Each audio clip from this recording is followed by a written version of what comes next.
Hello, and welcome to the first Tuesday of the month Design Chat. Yeah. This is Nick. Hey. And I'm Cole, and it feels weird to introduce you. It's my first time on the Design Chat. I know. Despite... We usually don't let Nick talk to people. Yeah, it's not really. I'm He kept hides. secrets. Patrick's gone, so they let me loose. No, it's cool to be here. I don't know. I'm excited to get to spend part of my day on stream now. Yeah, I know. Patrick and I hog all the stream time. Talk about the stream thing.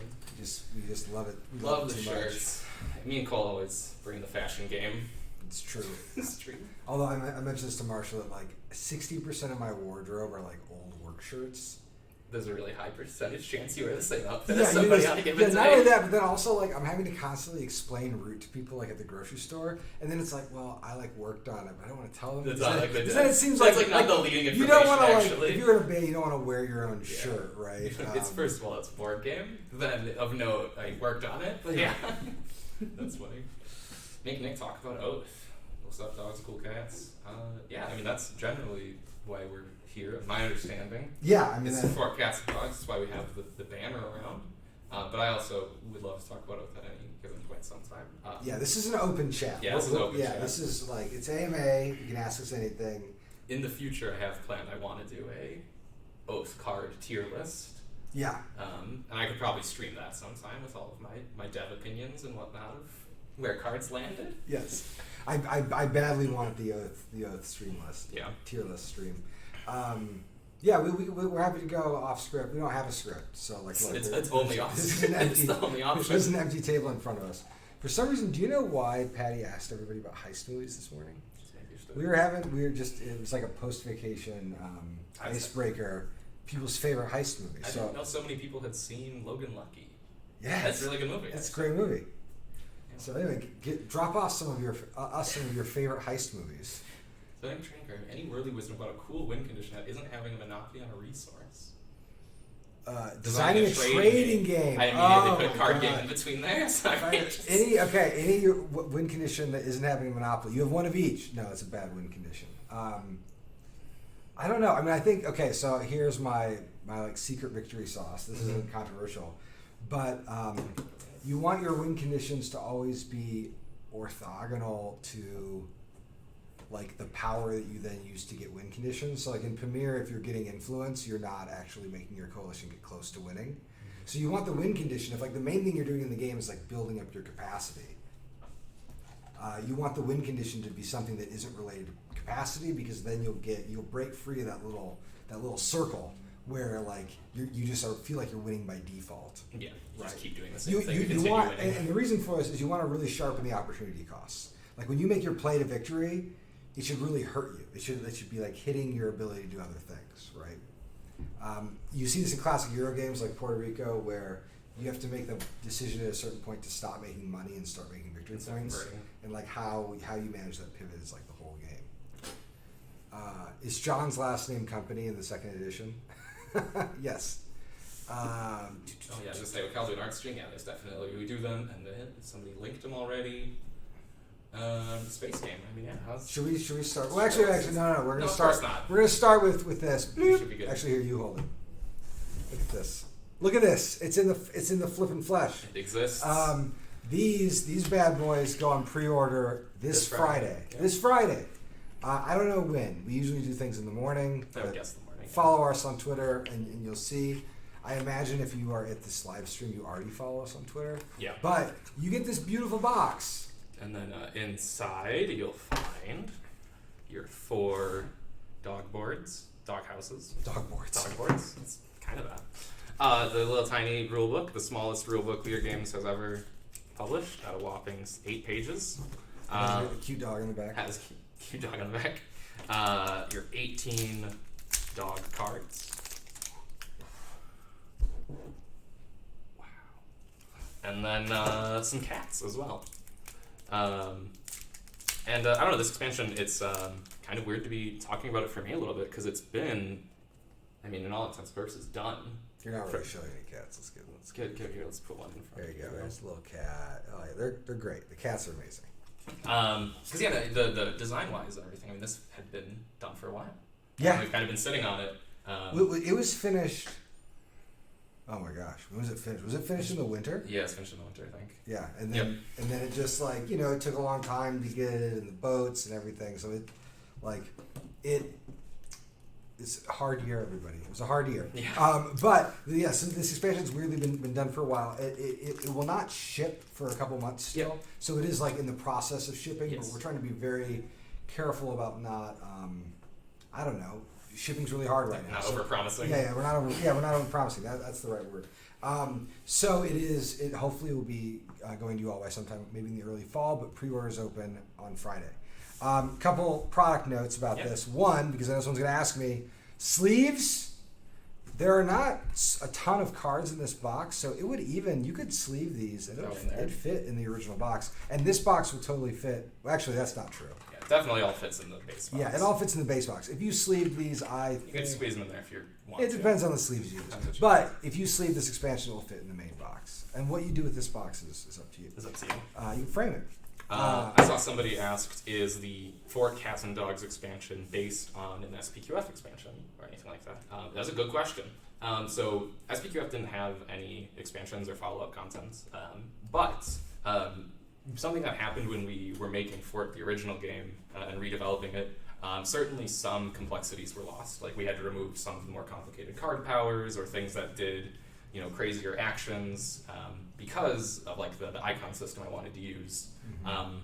The rule was if it couldn't be explained in the icons, we weren't going to do it, essentially for this version of the game. And it was known that if we do more, we can maybe do a bigger icon system or more elaborate effects. And that's kind of where some of this comes in. So definitely this expansion didn't exist before, but some of the ideas on what some of these dogs will do is very reminiscent of what cards in SPQF did that got cut from the original version. Things that let you play cards from the trade rows or from the yards, or cards that let you recruit all of an enemy's stuff, for example. I'm going to do a card spotlight on this bad boy. This is Drover.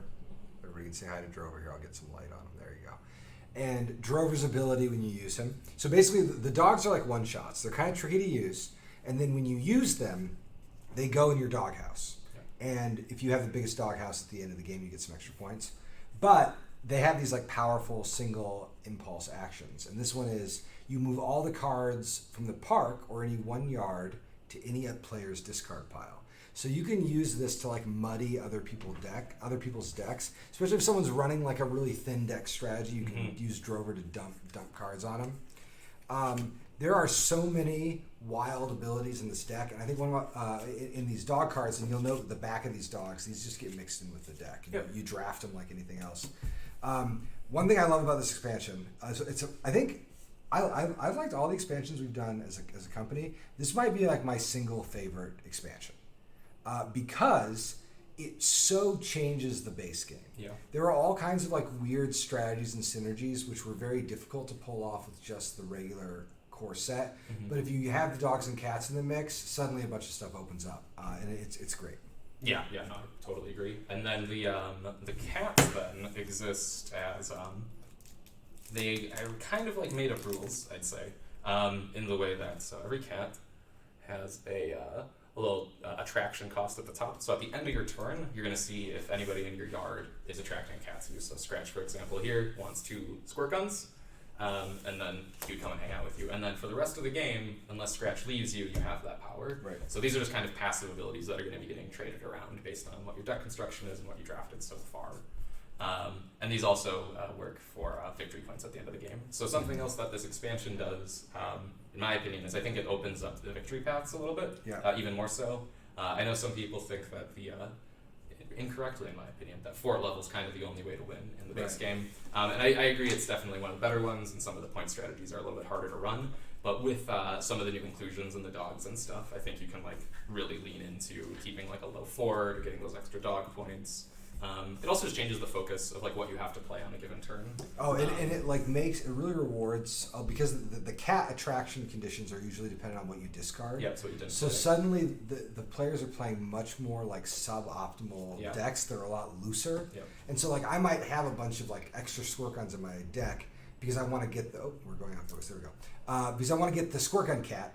And then those squirt guns, now that I've used them, I can try to pitch them, but then somebody else could use them to pull the squirt gun cat over. So I don't know. There's just tons of different ways to play a deck. I've really, really enjoyed it. I think it's the kind of expansion that once folks get, they're going to mix in, and then of course you would just play. It kind of just remains there once you put it in. Yeah. When the way it functions with the base game is simple enough that if you know how the game works, it integrates really seamlessly, which I liked. And that was, I mean, one of the huge things that me and Grant both when we talked about working on it and what was important for us. It's Fort's flow and like the clip that it moves at is so important, and just that, like, I play a card, do you want to follow, do you want to follow, do you want to follow, and we move on. These cards needed to integrate into that really easily. We didn't want two new phases or a negotiation now between turns or something. Like it needed to kind of come in really naturally. And I think it came out great. I think there's 2 modules in here, and I don't know. I think you get so much more out of Fort. Right. Yeah, 100%. And so then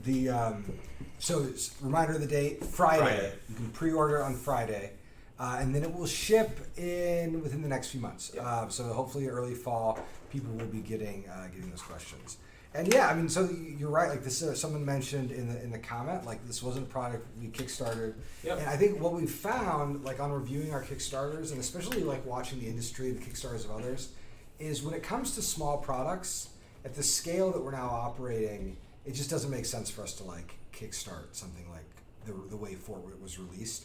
And so like if Fort, if people really like this expansion, there's appetite for more, like we would probably do those as pre-orders. Yeah. And if we do other titles of like the rough size of Fort, we'll probably put them in that kind of pre-order program, because it's been a nice way that we can pursue smaller projects without just totally commandeering the studio. Because like if we're doing a Kickstarter, even if you're not on the Kickstarter, everyone is living and breathing that campaign. Yep. Thank you. I got my haircut. Someone noticed. This is a work tradition. I need to go get it. I usually cut my hair like after big projects, so this is like the post like Marauder John Company cut. I should probably do that too. I know, it's a good like Oath. I was looking like Rasputin. I had like a crazy beard and long hair, but Oath was also went a little. You can only cut your hair if you finish a game. Actually, that's the rule of this. You're not allowed. You're not allowed to. It's like a Super Saiyan. Yep. It's just all that power. It just stays. I started that tradition when I was in graduate school. Whenever I'd be writing a big piece, I would just like cloister myself off. And then the dissertation took 2 or 3 years, so I was really in wild man mode. That's a very Victorian shopping. It's a very Victorian very poetic. solution. It's really poetic. Okay, so let's talk. I like Josh's beard. This is Nick. Oh, that's fine. So yeah, I'm Nick. That's fine. I like Josh's beard too. Nick Brockman, graphic designer and game developer. Yeah, his name's on the box. Well, not this box, but it's in the rules. It's in the rules.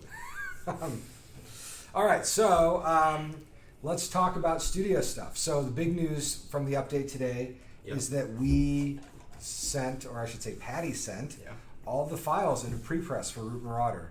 Root Marauder is a kind of crazy project. I feel like no one on staff realized how much work it would be. We all knew it would be a lot of work, but then when you actually got in the weeds, it was like, wow, this is just a lot of stuff. Yeah, I think the big thing was, despite it might look like just more game to the public, it's a lot of type of products that we actually haven't done. Yep. And it might seem like, oh, it's just more expansions and stuff, but like in terms of how it integrates with the game, we never really did something quite like it. Well, and for the Kickstarter, we didn't really know exactly what the retail strategy would be when we launched the Kickstarter. So we set the Kickstarter up in like those 3 tiers, right? Like you can get the Marauder, plus more hirelings, you get the Marauder plus hirelings and a bot. And then as we workshopped it with the marketing team, it was like, okay, well actually we need to, so obviously Kickstarter backers will definitely get those things. Yes. But then for people who are just buying the game in retail later, like what is the proper way to design like a little bit of this like retail line? Yeah. And so it just ended up being like a lot more products. Yeah. And these are the kind of things that like folks will see at their game stores over the next like a year or two, type thing. But yeah, for us it's all of it. All of it still has to get sent at the same time. Yeah, it all has to get sent. It all has to go on the boat. So pre-press is underway. Patty has done an amazing job. I was reviewing some of the feedback from the factory and the files, and needed just some small little tweaks. Really, really good work getting a clean set of files. And then it will take probably another 2 or 3 weeks to get through pre-press. And we actually started pre-press a couple weeks The ago. last, yeah. So it's like been a while that we've already been in it, but now everything is in the pre-press process. Factory builds a pre-production copy. When we get that, we'll probably do a live stream and like show it off a little bit, and then mass production begins, and that takes several months. So Marauder we are cooking. We are very much underway. I think like probably roughly on schedule, or maybe just like a little bit behind. Yeah, like maybe around. slightly. Yeah, we're around schedule on it. Really happy with how the development turned out, and like I'm also like ready to not be working on Root. Yeah. You know what I mean? Like I feel like we have weird things on our back end where I feel like We play a lot of we Root. play a lot of Root. We get super into it, and then at the end of any development project, you kind of like don't even want to look at the game you're working on, and then you have this like 5-month break. Yeah, I know. Like a year. Yeah, a year, and then when it arrives, you're like, oh, I think I'm ready to get back. Yeah, it's into like this game. it's funny how like it's like when conventions start or something almost. It's like there's a show for the product, and now you're like, oh, okay, now we're like selling it. It's as if it's released to me again. Well, especially almost. now that things are starting to open up. Like we haven't decided what the first show that we'll be doing as a company yet, but I was thinking about like, wow, like we have Fort, which never got a show release. We've got the Cats and Dogs expansion. We've got Oath. We might even have Marauder. Yeah. And so it's going to be a big show. The Fort booth Real I was big show. robbed of. I know. The Fort booth I know that never was. Will you be going to Spiel? It's just cold brew. Yeah, probably not going to Spiel. Probably no Spiel for us. Maybe next year. I think Spiel is going to be an interesting show for us because I would guess that we'll probably have like a small team at Spiel. Like Nick and I did it 2 years ago or something like that. 3. Something. We went to kind Yeah. of scope it out, and our sense was, I don't think we could sell any games there, but very good for networking. I don't know how. I don't know. I can't even imagine the logistics of how we would go about using. Correct, and we also have language partners in those regions. So like, you know, I wouldn't mind hanging out with them and helping them sell games, but probably wouldn't make sense for us to buy it, and we wouldn't want to crowd out their space. You bring the giant root set. I think that's the last thing we would bring with if we were going is the giant root set. What would a Leader Games party game look like? I don't know. Yeah, I'm not sure. My usual answer for like questions like that is that like there are so many good party games right now that like I just feel like the market's well served. I don't want to make the better party game because like I don't know, I just like the party games that are out there. Yeah, that's a tough like. How do you get better than like Mario Kart? It's like how do you just? He doesn't play board games. Yeah. In fairness. Well, and party games are like a funny mercurial thing. Like I find like I really like Wavelength. Yeah, Wavelength. But I've also had it bomb for some groups before. Some people just don't like it. Yeah. They just don't like it, or like they just can't see where the fun of the game is. It's like the Mind. Like I love the game The Mind, but there is nothing worse than playing The Mind with like one person who's not just like not there. who's not doing the buy-in. It's like playing a role-playing game with someone who like it's like, well, this is just pretend. I don't want to do it. And it's like, well, thanks. You kind of spoiled it. No, there's nothing to do. Yeah, no, there's no game at all. For sure. No, there's definitely no game. Yeah. 2 rooms and a boom. Yeah, Patrick is a huge 2 Rooms fan. What do you think of the feedback you get from the Oath reviews? Happy, worried, super happy, surprised. I guess that like consistently surprised. For sure. I think like Oath. I told this to Patrick and to the production team that like Oath is just a very risky game, and I fully expected it to like bounce much more than it's been bouncing. Yes. And so I'm always surprised and grateful for the number of reviewers that want to meet the game on its own terms. I think Kyle's art is a big part of that. Like, a game can't be bad that looks that good. Or like, you know, they like do some of that like, well, I want to like live in Kyle's art a little bit longer. Mm-hmm. So we'll kind of like sit with it, and then it starts turning on for them. But it's weird. I mean, I was talking about this with someone, how like someone asked me a really good question recently of like, how do I play Oath? And like my answer was kind of pressing, which is like, I kind of don't. Like it doesn't fit in my life right now. I don't have like a good regular group for playing Oath. Yeah. So it's like, I feel like Oath is a weird design. There's like a lot of designs. I don't know if you do this too, Nick, where it's like, I'm designing for like my group from a decade ago. Sure. And like, they don't exist anymore. Yeah. I mean, like, they do exist, but they don't exist as a game group. So you always do this funny thing where it's like you're drawing by like watching yourself in a mirror. Yeah.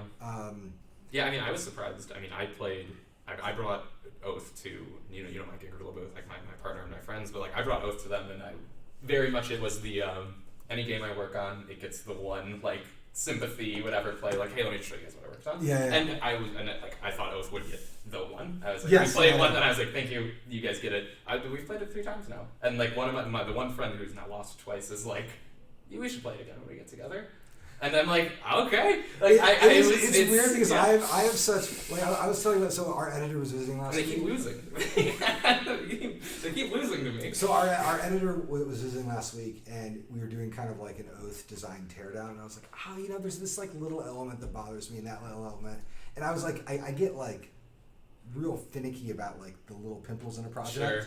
And then I got a text from my youngest brother who was like, I played 3 games in a row. Yeah. And I was like, oh, but also it's still it's still good and fun. And that's so I don't know. The reviews have been extremely positive. That Shut Up and Sit Down review is like one of the most amazing video reviews I've ever watched, and the fact that it's about something that I worked on is like strange. Yeah. Like that video is crazy and wonderful on its own terms, outside of the emotional connection. To me, it's like the part that I resonated with me. It was like the seeing people be like tickled by the same things that like you put in there. Yeah. Almost, right? And like seeing people understanding or appreciating the like you pay money to this specific card and then it goes to and that means something in the world and does something. It's like it has a lot of weight and there's a lot of work to get just that to work, and seeing people like appreciate that. Very cool. Very So cool. I'll say kind of like rounding out the Oath stuff. Kyle and I had this thing where I would tell Kyle that like I don't ever want to make a game that big again, or at least not for a long time. But I'm so happy that that's how we did it. And for a lot, I'll just kind of behind the curtain a little bit. The Oath was built. I mean, Oath is kind of like a COVID game. I mean, it was built by a Discord that was largely populated by people whose game groups had disbanded, and there was a lot of fellowship in that Discord, and we just all like built this like huge project inside. I mean, I felt like a little bit like we were building this like weird giant project like without audience, like on another planet. Like it was like we were just working on it together, and it was in some of the chronicles in that playtesting Discord got into the 30 and 40 games, and it was a kind of amazing way to spend the last year and a half. And so the fact that we could take in some respects, what I'm trying to say is, in some respects, it's a little bit like quarantine art. And it's sort of cool to like take it out into the sunlight and see that it actually is something that functions. Yeah. And it's not just it's not just nonsense or something. What do we got in here? Anybody?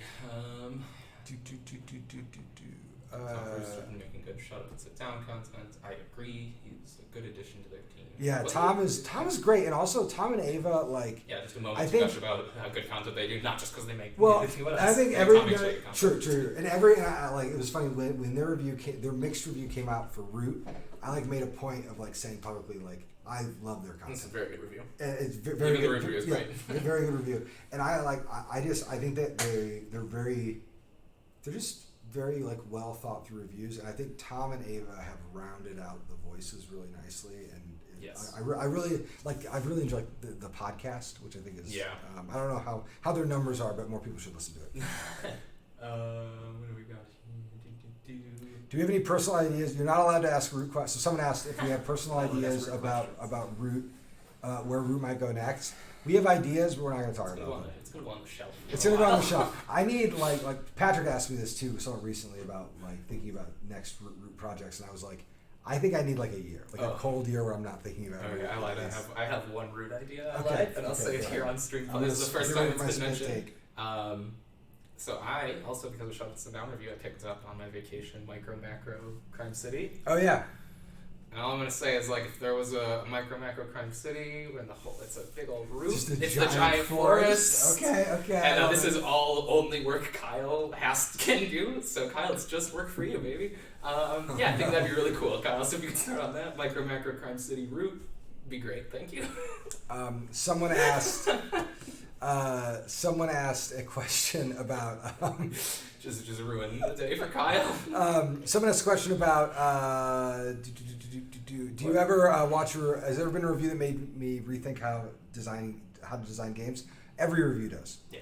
Like I'm a firm believer that like if you are serious about your design practice, you need to read the feedback of others, and especially read the feedback of people who are good at feedback. That is reviewers. This is something I don't think we've ever talked about. I'm curious because I don't know if the question is asking this. What about reviews for games that you didn't even like work on? Because I find those to be hyper relevant. I have much more time to read reviews and I'll like play a game once and then go read 3 reviews for it. Yeah. Like, no, it's the same. Like I do the same with movies, where I'm like, I don't have time to like keep up in the Marvel Cinematic Universe, but I might like just see one and then see like, what's the rate going of. on. Oh yeah, I mean like I'm not currently up on the whatever Marvel's about to pull off with their multiverse. I have no idea how it works, but just from a critical perspective, I think it'll be important to understand how it goes, right? Yes, and that's right, where I mean, sure. like I will read anything that's like I don't know, was it good? I just it's important to understand. Yeah, I think that like I always find there's like kind of 2 creative schools when it comes to actually building these things, and one is when you start working on a project, you kind of isolate yourself. Mm-hmm. And then the other school is you just flood yourself, you inundate yourself. Yeah. And I'm on the second. Like if I'm going to make, I'm working on this space game right now.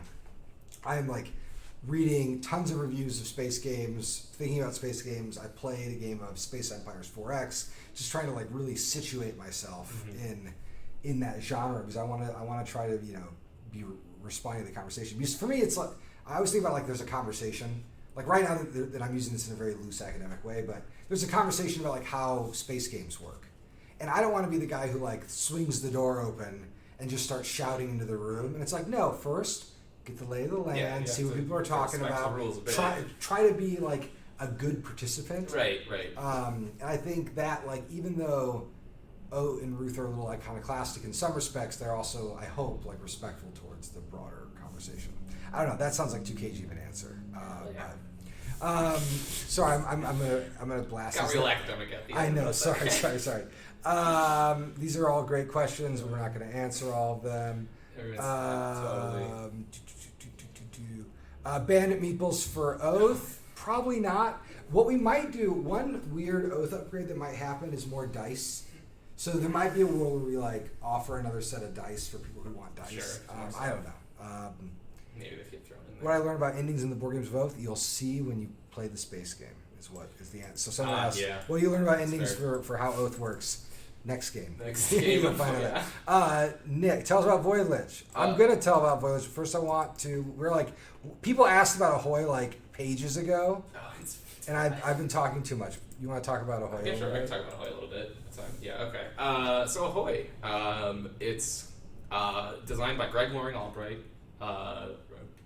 going to be published by Leader Games at some point. Correct. Originally titled Hyperspace Smuggler, currently tentatively titled Ahoy. Yeah, it will likely change. It was some water. That's really all the theme's supposed to get across right now. Is there's probably a boat and there's probably some water. Right. Details of which unimportant. But the idea is it's a lighter, asymmetric experience where somebody plays as the government, another person plays as a revolutionary body trying to overthrow them, another person plays as a smuggler in between, shuttling goods between the islands that the other two are vying for control of. It's like a dice rolling and assigning game, so you'll do actions based on what you roll. And it's simply just played in rounds. It's something that I've had on my desk for a while, like pre-Fort Cats and Dogs. Like 2 years. Like, yeah, or so. I've like had it on my desk just like noodling with it and, changing some systems and whatnot. And yeah, I have my prototype again ready this week now because I finally got done with all the Marauder stuff. And then I went out to the mountains for a week. And now I'm back and I'm ready to game develop. So yeah, it's at that part right now. I have a playable prototype, but it's definitely in the camp of lighter than Roots. Again, everything here I'm saying tends to change. $40. $40 probably ish. Maybe coming in something similar to a Fort size box, maybe slightly larger if it has to be. But yeah, it's a shipping, sailing, boating around game. And it's interesting because like when you describe it from the faction perspective, and part of what you're watching here is us learn how to pitch the game. Oh yeah, I haven't. Do you know what I mean? It. Like I was, and it's no shame. Oh, but it's just I was thinking about the process of explaining Ahoy. Like Ahoy has been worked on for a long time, but we haven't actually like had the marketing meeting. No. And like really like gotten into the details, right, about how it works. So, I think... Yes, the mysterious vote. Love it. That's good. So, one thing I think is very interesting about the game is that when you describe it from the perspective of the roles, it sounds very Rooty. It's It like does, yeah. government, smugglers, revolution. You're like, okay, yeah, I played Root. But this game is so different. Yeah. And I think it's different because the geography, like the board grows. It has very, very, very different geographies. And then the action selection is totally different. Yeah, it's also like an area control. It's like an area It's more of an area control game than Root is in any way. And it has like it uses cards and special powers in really interesting ways. Like I think, in Root, you could play mini games of Root like without crafting a card. And in this game, mini special cards are going to be used like every game, and there's going to be a lot more like kind of moments crafted by those crafted powers. It has a cool economy. I really like the victory point economy too. Yeah. It's a really cool design, and it also it has like the fact that all four players or all the players in the game have single like flagships that they're moving around. Gives the game a little bit more focus, like kind of the way Oath has, kind of Oathy. It's really cool. Yeah. I think it's also like very light, not very light, but like it's like I'd say it's like Fort plus. It's honestly like Fort almost. It's like Fort. Fort. Fort has the icon barrier that I sometimes like overlook a little bit, and like Fort takes a minute to get used to. And I'd say this is, Ahoy is maybe more like other games, which is why I think it might be a little bit easier to learn. I think it's maybe what it means. Like Fort has a lot of weird things where it's like, oh, and then discard these cards, and now don't touch those, and put those here. And Ahoy is like kind of makes a little more sense. In terms of like, you move around a map, you flip tiles, and you but what's different is Ahoy feels like maybe other dice placement games, like if you played Alien Frontiers or something, but it isn't. It like still packs a pretty big punch. And it has some of the sharpness that the other games we work on have. No, Cole's not designing Ahoy. So Cole is... My hands are off Ahoy. Yeah, Tadoi doesn't get to touch it. It's originally designed by Greg Loringall, right? And yeah, we the prototype, we picked it up at a convention after meeting with him and sat on it for a while, and then we got into it. Yeah, my role on Ahoy is playtesting and sailing consultant. Yeah. I need my sailing turns. Yeah, I need sailing turns. We had one of my favorite meetings I've ever had at work was an hour-long meeting where Kyle and I just talked about sailboats and how they work, because that's all I really want to be doing. Yeah. It's really cool. In terms of schedule, we're still trying to figure out like how it's going to be released when we're going to shape it. But with Marauder being done, Nick is primarily working on Ahoy, and the game's almost done. I mean, you got it pretty before you got put on Marauder. Ahoy was pretty close to being done. It was at the moment where it's like, if this isn't broken, this is pretty much it. Doge got confirm it wasn't broken after I made a change. Can we do the process question? Speaking of, so this is a question from Saxton. Speaking of BP, do you guys make in-house prototypes for cards? Any process insights? So all of our prototypes are like 95% in-house. Yeah. And the reason for that is we don't have time to send away to a third-party firm like the Game Crafter to make cards, because we're iterating all the time, baby. We did that like once when I started. Yeah, when we made TMM. I did it once, and by the stuff showed up, we were like, well... if we had a little more space in the office, we should probably like get a Cricut or something, or some kind of laser cutter. What I usually do for cards are, you get a good premium sleeve. You just use any kind of card stock from other games. Yep. Like we have so many Root decks that we just use Root cards, and then we printer paper, baby. You cut it up. I almost want to grab my Ahoy prototype. I could show you. Isn't there one sitting there? You can I'll grab it quick. Yeah, Give me it's one all right. moment. Stream will survive. Keep them entertained. I'm gonna keep you guys entertained. So the one thing I'll say, if you are like really interested in board game design, and if you're working on games that have a lot of cards, the best thing that you can treat yourself to is a nice paper cutter. And depending on your budget, and I highly recommend like a $200 Roto Trim paper cutter, the kind they have at like a FedEx if you're in the United States. Those paper cutters are so nice, and they will save you hours having a nice paper cutter, because you can cut like 10 sheets at once if it's printer paper. A lot of folks is back. I messed it up when I left. Yeah. Okay, so here we go. So this is I'm a sandwich bagger type. Oh, if you're curious, so we have See, I don't do that. just shit. like This- 6 this sandwich is- bags. I'm like, get some actual bags. This is one level of organization. That But I actually know. So what I'll say too, before you get to the Yeah. details, I am a strong believer that when you build a prototype, the first step is you find a dang box. Yes, a little wooden box. A little wooden or cardboard box, and then you do put bags in it, and you build a prototype that is movable. Because sometimes what happens is if you don't attend to the fact that like your prototype needs to be put away, you will forget about what the process of teardown and setup is like, Yes. and that's like the most important thing, right? And like for Oath, this was a tricky thing because I had to be thinking out a lot, even though we were doing it digitally. Mhm. But like the one part about Oath that didn't get tested as much as the rest was the teardown instructions, Mhm. because we were doing it mostly on TTS. Yeah, right? that's Um, true. No, yeah, I think the a big thing that I always I preach is like don't ever like cheat yourself on a component. Like if there is going to be one in the game, you should like make it and put it in your prototype, even if it is a little like I mean, what do I have in here? I have the Dinosaur Island VP tokens, I think, for that, for money. I got also the Dinosaur Island big coins. These were convenient because they're double-sided. Right. Yep, you it's just important. slowly kind of just get an eye for things that are going to be valuable when Yeah. you get to making a prototype. You know, and Like you'll be punching a game and you're like, oh, I got the upgraded money. I don't need to keep these. And I'm like, well, actually, I will keep all of the well, punch board so money. like right now, I have a prototype for Void Lich that I'm working on, and it is now old enough that the proxy buildings I'm using for buildings I need to replace with actual punch board. Yep. And so what I'm going to do is walk over. Not everybody can do this, but I'm going to walk over and grab old root punch boards and just glue Okay. pieces of paper to them. And so that's actually one of my biggest pieces of advice. If you are working with punch board components, or you know something's going to be cardboard, get like a piece of corrugated cardboard, Yep. glue a sheet of paper to it, and use a box cutter to cut them out. Because you need to be able to easily pick them up. And even if they're light and junky and they get all scuffed and Yeah, bent, that's fine. doesn't matter. The main thing is they need to have thickness to them.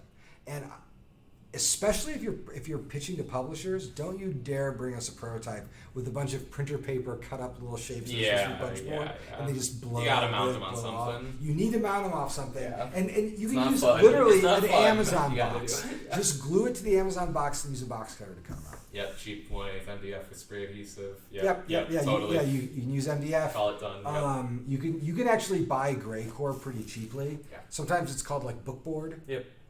Great core. Go from there. But yeah, no, I think the we both I mean vary in the you should be able to, and this I'm sure isn't correct because I've never made a game like Dark Tower or something, but at least for me it's like I need to be able to make the entire game myself Yep. if I needed to. If I needed to, you could lock me in a room with some components and I could like make the game physically.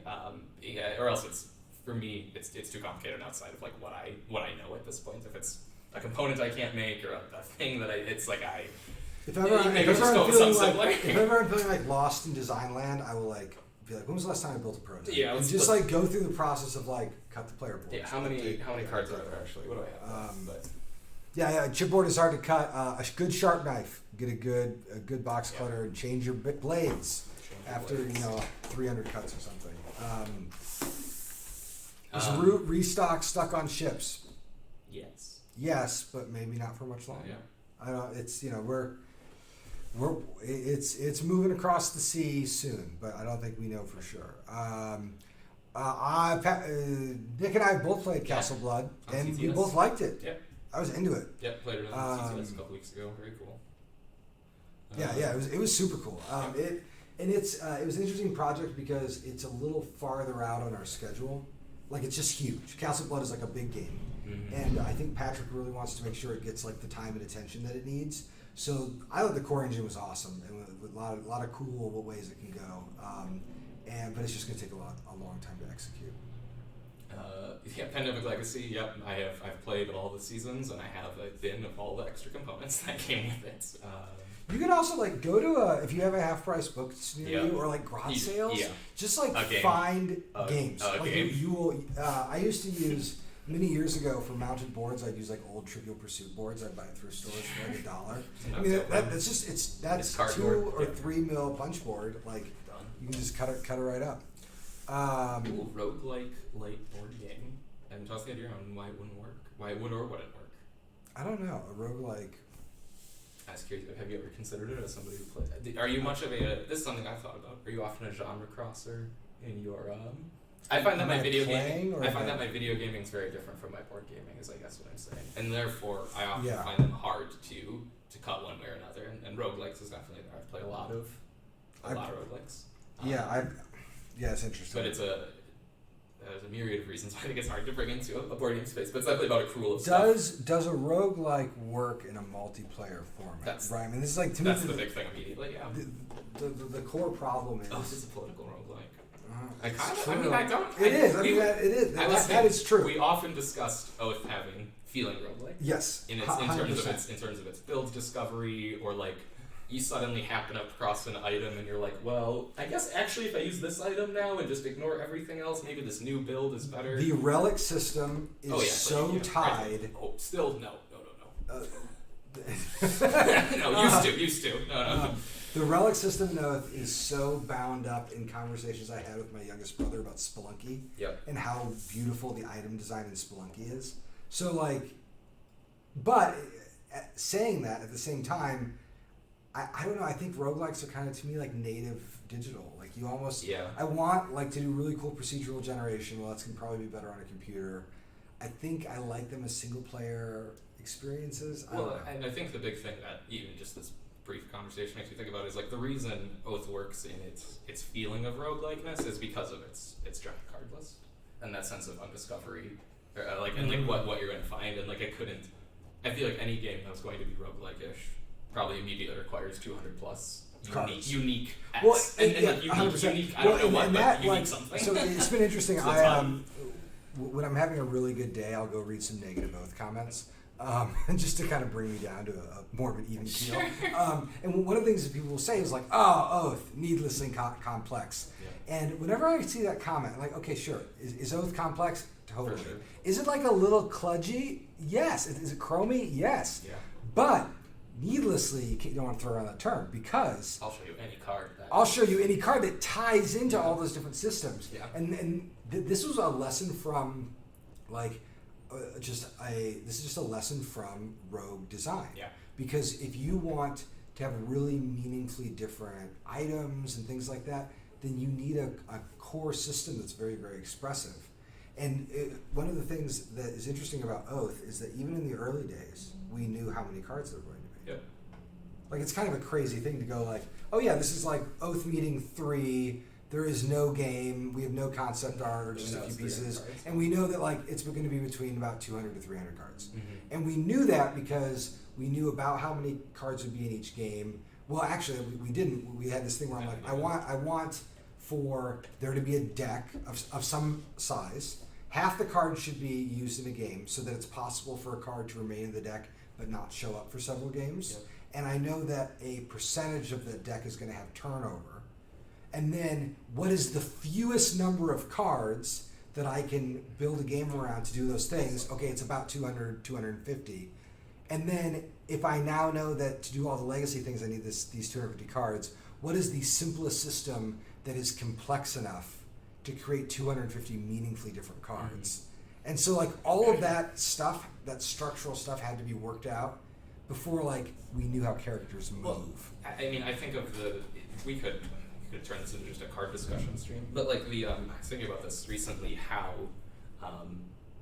designing in the Oath, designing cards in the Oath system, let me clear for everybody, so fun. I don't know if I will get to have so much interesting space to work in. Yeah. And it's because of the way the world mechanics of Oath works. But I think of the times when we the first time we started to understand money goes to a card and then goes to the bank. Yeah. Was such a that has a new implication for what this money can mean. Or I remember for a while, this one seems crazy, for a while there was never a distinction about only site, only people cards. And I remember the first time I proposed it, we were there's already, the cards are so, and you guys know, there's so many details about the cards. They got a suit type, they got a cost, They got a action they associate with, and it felt like a detail that was we probably can't afford it, but it's so important in terms of the worlds we were able to build suddenly, because it was no, it's a place, this is a location, and it's where it became more. It's now there are ideas, locations, people, and it's because of the way the money moves through it, the fact that things are tied to it.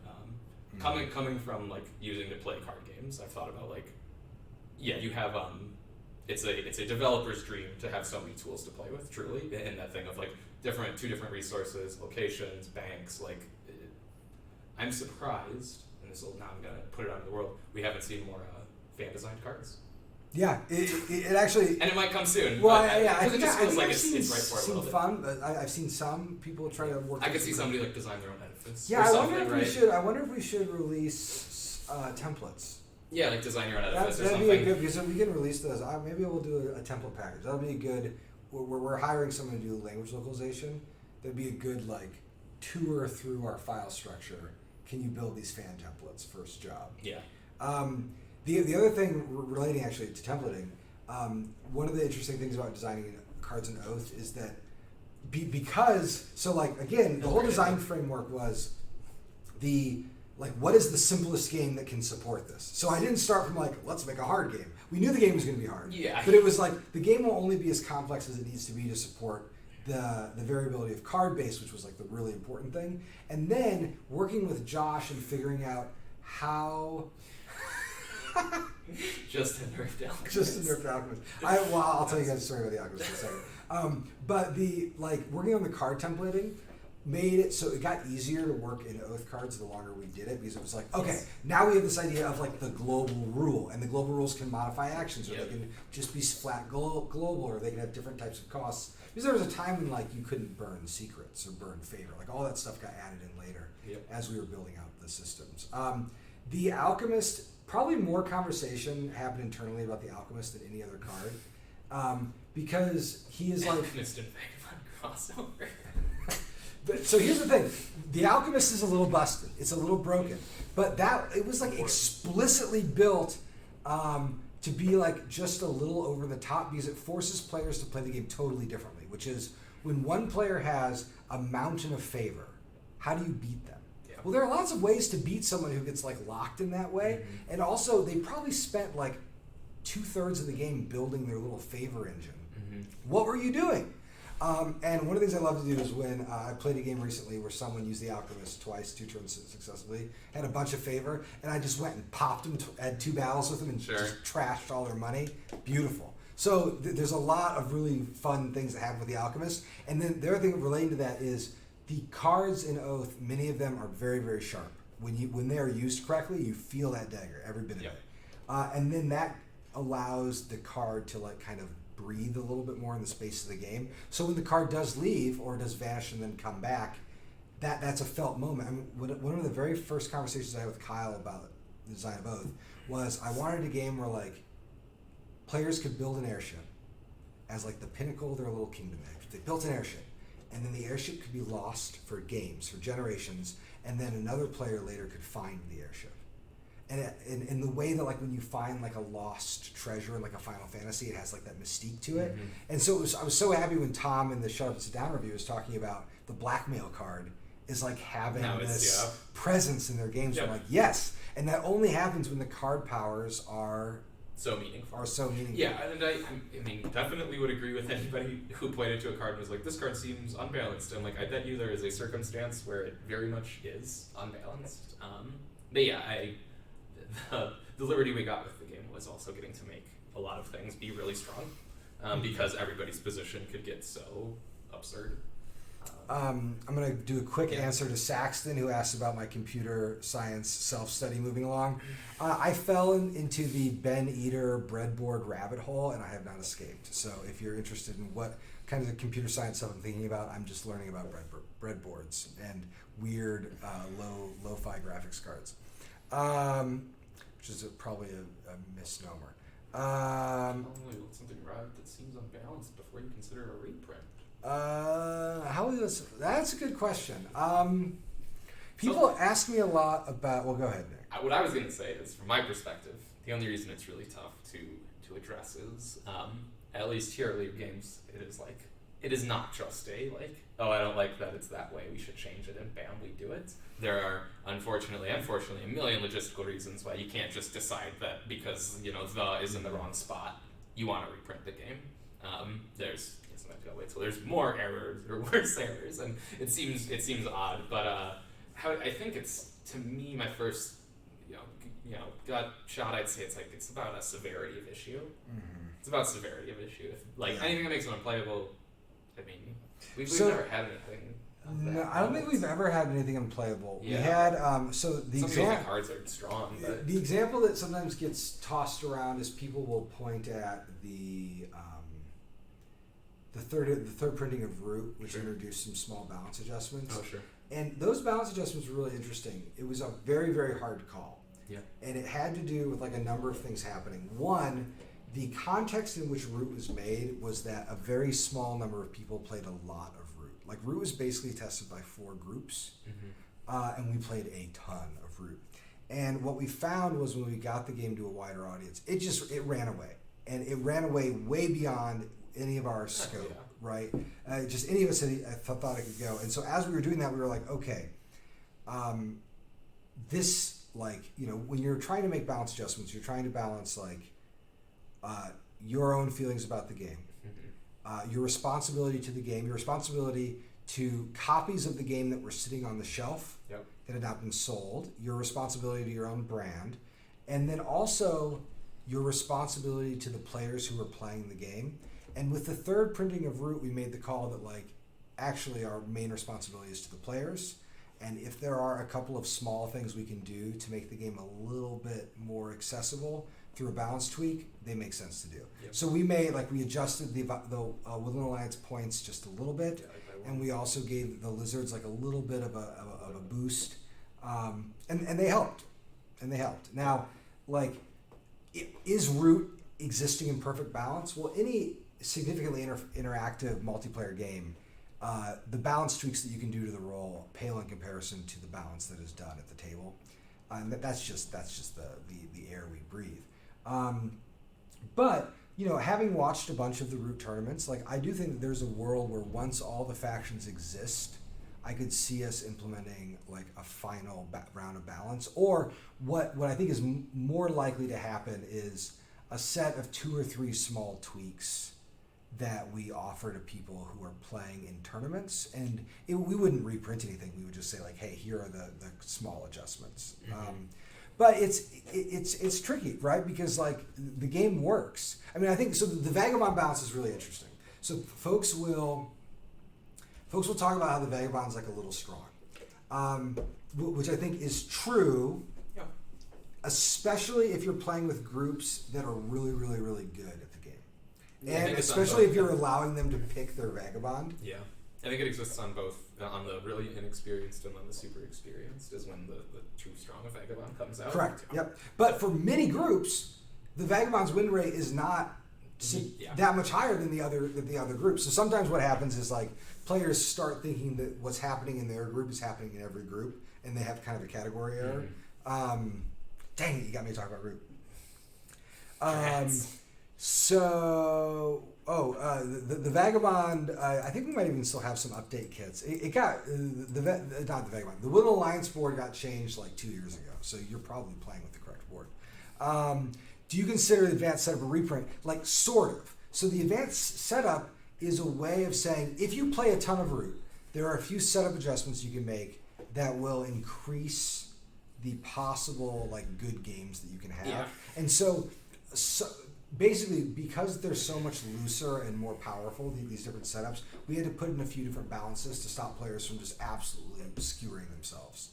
And also did fun things like you don't pick your Vagabond anymore. When you're doing advanced setup, you know which Vagabonds are available. And the governing idea behind advanced setup was, because there's so much Root content, we want to give players a door that they can enter all the Root content through this door, and they won't have to make a lot of judgments about what are we going to play when we're playing Root. It's if you love Root and if you have a lot of it, take the advanced setup deck and just use that to draft the game. Yeah. I think a lot about I think of Root and Steam and Steam mods a little bit. It comes to mind for me in terms of I have some games on my Steam that when I play them they hardly recognize the originally released version, because somewhere between patches and maybe a fan-made update or two that I like is actually the game I like playing. And I think we're seeing Root reaching that level of there's so many different ways people want to play it, and AdSet certainly is there for it's the most lovely, the nerds who want to just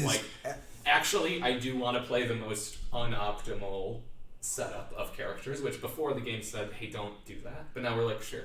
No, yeah, and one other thing about advanced setup, this was realized embarrassingly late in the development process, but there's this place where Nick and I can't remember what you and I were talking about, but we were like, oh, advanced setup like is really only for the people who already know how to play every single root faction. Yes. Right? Because like, how can you possibly draft if you're like, I only main 2? Yeah. And most root players only know a couple factions. Hard. And advanced setup will really be like, well, I guess I'm learning how the Badgers work today. Yes. And so, but I'm so happy with advanced setup because it is so. It's like it's the most selfish thing that we put in the expansion because it is just for like how I want to play. Yeah, for real. It's just so I don't need to do the regular. So I don't need to put a cat in every clearing and be bummed where my keep is every time we play an offense. Yeah. Yeah, there are, but so I don't know. I have watched some of the Root Jam 2021, the like playthrough of all the crazy factions. It's wonderful. But we should stop talking about Root because we have other things to talk about. What? I don't think we have any. Do we? I don't know if there's any other games. Yeah, we talked about Ahoy, we talked about Fort, we talked about Root. I think we're good to go, Cole. You I can think leave. we're done. So, yeah, no, I promised I'd talk just a tiny bit of. Oh wait, let me answer these questions. Please. So, do the new factions have standard lettered setup? Yes, they do. And then what was the other thing about Root? Someone asked about the big box. I'm noting that it was asked. Don't worry. I'll tally it on the board. Yeah, but we should just have it on the back. We'll add one tally. Yeah, I don't know. Yeah, I think that's no more Root. If you guys keep asking Root questions, you don't get to hear about other stuff. Yeah, you hear about other. You got now who are you who holds pulling? The cards? Is there a final Root PMP? We will probably do one. We usually do final PMPs with the retail release. Yeah. And I think the mod has everything final. I think the TTS needs to be updated still. It doesn't have like all the final. I think we should. I'll do it soon. Yeah, we'll probably do that. Yeah, I can already do TTS soon. Okay, so now other thing I want to talk about is new projects we're working on. I know. Quick go around again. Yeah, we'll go. So, Ahoy is in development. Yeah. Looking super good. When will it come out? I don't know, but it's cooking along. Detail is the modeling of sailing in Ahoy. The pictures of the sailboats will be accurate. are very good. I don't know how much the movement represents the act of sailing. No. Probably you'd look for a different sailing. It's a scale thing. It's a scale. There is wind. There's wind. And there are currents. The board has there's a geography to it, but you don't have to like seize. You don't have to attack. You don't have to seize the weather vane. When you go attack. So Ahoy TDS chance almost certain. For sure. I'll leave it soon. Yeah. Yeah, I'm so happy that Kyle. When I was talking to Kyle about sailboat stuff, I mentioned my deep and abiding love for Horatio Hornblower, and he fell down the well. If you want a good show, treat yourself to Horatio Hornblower. Quickly though, we have. We'll go like 10 minutes or something. Oh, if we're gonna go over, who cares? We can go over. Yeah, I don't know. What am I doing today? It's raining. I don't think Brooke will shut it down. No, just pull it off. So we're gonna Ahoy. We're all on break from Root for a while, and then we have 2 other projects. Patrick is working on a brawler, which is kind of like codename Havoc, or like we're calling it Havoc right now. It's interesting, and there are a couple different ways it can go. He's cooking on it, and then I am working on the space game, which we're not calling Void Lich anymore, mostly because, there are reasons for it, but I don't know if I want to get super into. But it's gonna be called something spacey, probably a 4-letter word. Might be a space game with an illustration. It's real weird, y'all. What can I say about it? I'll talk about your game. You should talk about my game. I'll give the quick what my so Space Game as it stands is a card-based action game. Yes. True. Card-based action game where you play in rounds. It reminds me a little bit personally of like kind of a race style. Like somebody is usually choosing a primary thing that they'd like to partake in. Other people will see maybe if they can or if they'd like to take the onus on themselves to take that action. But a big thing Cole keeps mentioning is it's about story in a very different way that Oath is.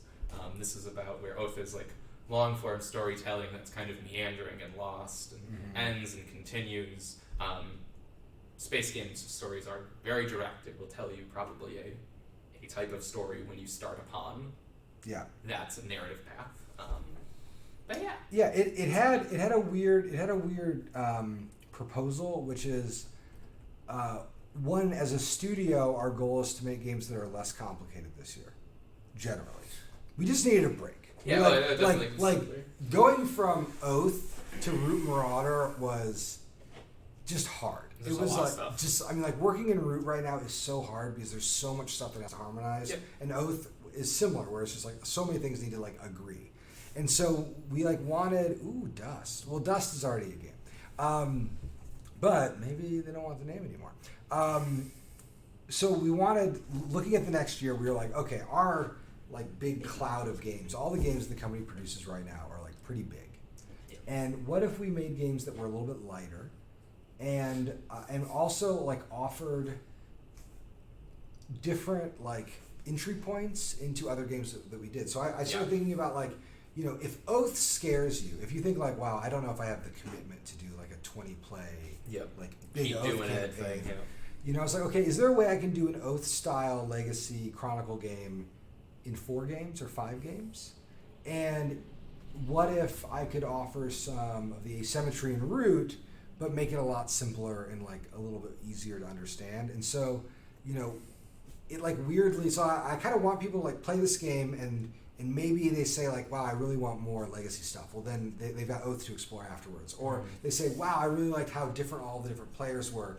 Maybe I want to go explore Root. So that's my pitch to the marketing team, right? Like they want, you know, this is a product that they want to get into these big systems, but they might need something a little bit smaller.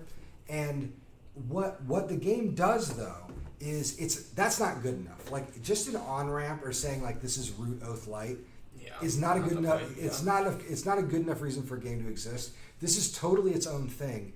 And what I love about this design is it's really narratively like chunky, like as Nick was saying. Basically, there's like this big vast web of like narrative like Legos. Like beats, or, yeah. I think they're narrative beats that get arranged in different ways. Yeah. And then the core action system is simple enough and modular enough that it can get really like well ornamented. So for example, if I go destroy Nick's little space kingdom and I burn all of his planets, he can load his population onto a single ship, and then for the next game, he's playing the Vagabond. Yeah. And then maybe in game 3, he like resettles. Yeah. Right? So like it's going to have a lot of like just big narrative scope because it does have that it gets away with because the core system is a little bit simpler. It's been super fun to work on. I like the game. I think maybe that explanation makes it sound even crazier. It has a very ambitious back end, but in terms of what the players are actually dealing with, this game is like half as complicated as Root. Oh yeah, I've played most of Cole's games except John Company. Definitely his easiest game. Yeah, it is. It is simpler. At least currently. It's like simpler in its core than like Traffic. Like it is so. Pretty, yeah, I really like the core. Like I mean, that's one of my favorite things. I'll say I really like the core of Lich, or of Void space with no heat. Yeah, it's neat. It's a system in a similar way to how Oath's development had to start. Almost there is stuff moving around. There are cards being played, and now it's kind of the fun part of seeing what can you do with that system. Yeah, so yeah. You know, that's, and in terms of like the game's development schedule, so I've been like stewing on it for a while, and then right about now, like the actual like we just finished.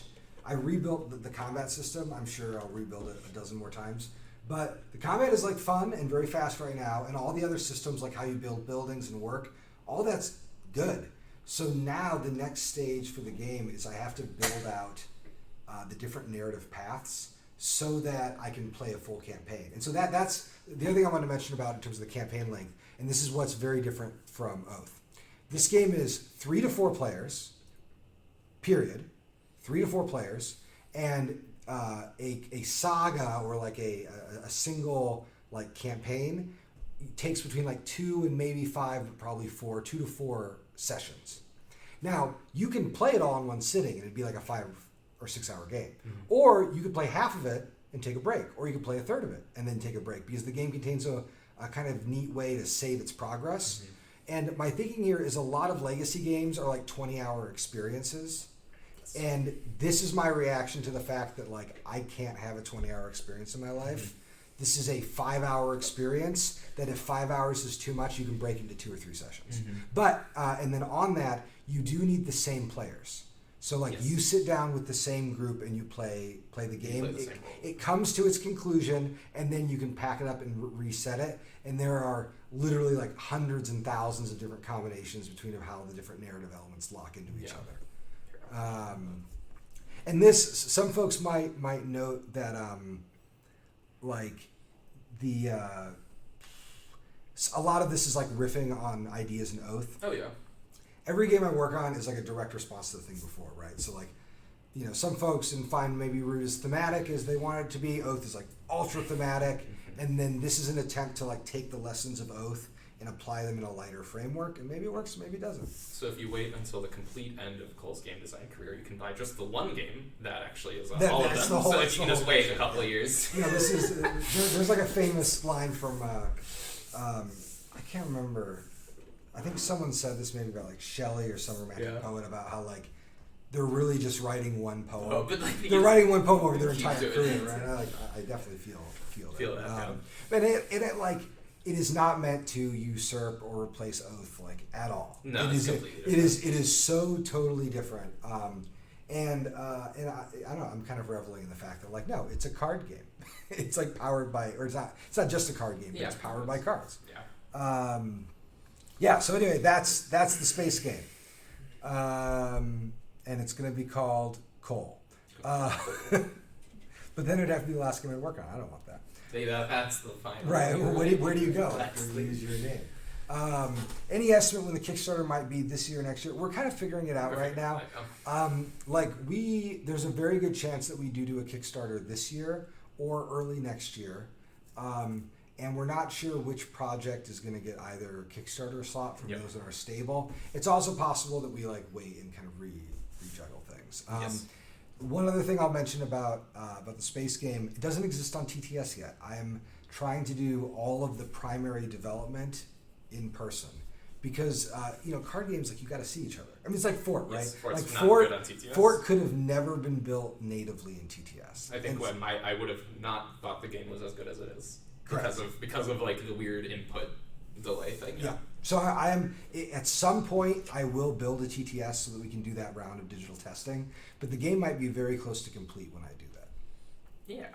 I also I've done a lot of development both with Giant Company and Oath where I had like development discords and it's a lot of fun, but it's so like taxing. I'm deciding currently how I'm gonna manage Ahoy's. And I at least for the space game, I'm being a little protective of it. I'm like, no, I want to kind of develop this offline, just working with my analog groups and like not show this to the broader audience until later on.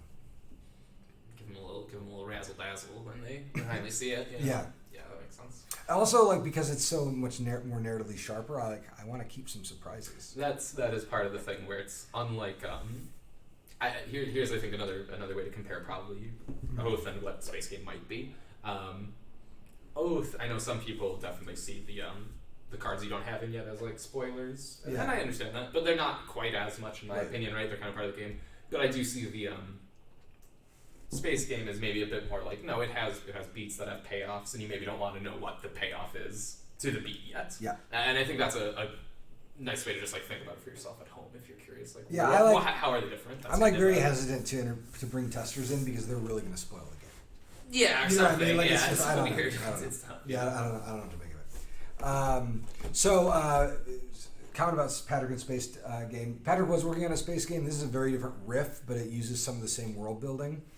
My hope would be, and Patrick and I haven't sorted this out exactly, is the world building that Patrick had done for his design. If he liked the thing that I'm working on, he could very easily build it as like a full expansion or campaign. Yeah. And it would keep the integrity of his world building. Or if he still wants to do it as a totally different design, that's of course. I mean, it's Leader Games after all. He's welcome to do that as well. But yeah, this is kind of a different project. Showing games is pretty cool. Okay, cool. Is there anything else? Let's see. I don't think so. I think that's it. I think that next month we do these on the first Tuesday of every month. Next month, I'm sure Patrick will be back here, and we'll be talking about probably about Havoc and some of the stuff he's been working on. You'll have lots of room for some good Castle Blood stuff. Yeah, I think that's kind of it. About everything, yeah. Reminder: the Fort this Cats and Friday. Dogs expansion this Friday. Pre-order. It's so good. And then, is it in the mod yet? The No, TTS it's mod? not in the TTS I think yet. that will probably also wait a That'll little probably bit. happen a little bit later, yeah. It's so good. If you love Fort, or even if Fort was like a near miss, Yeah, I'd like give it a second try. shot. It's And I like, I don't want to sound like too salesy about it, but like I just really like this. No, yeah, yep. Same. Really liked Fort. Really glad we were able to make the expansion. It's a very good expansion. Yeah, like it's a super good expansion. And it was really fun to work on. I told Nick that like it was just what I wanted to play. Like when we stopped playtesting it, I was like bummed out. Yeah, it was nice because to play over it was lunch. just nice to play over lunch. Okay, cool. That's it on our end. Thanks, everybody. I hope you have a wonderful day. Feel free to like and subscribe and follow us on Twitter and all that stuff. Yeah. You can find us at the usual spots. And I think that is all we have for you. Yeah, So go give take everybody some take love care, on it. everyone. Enjoy your wonderful July day. Bye.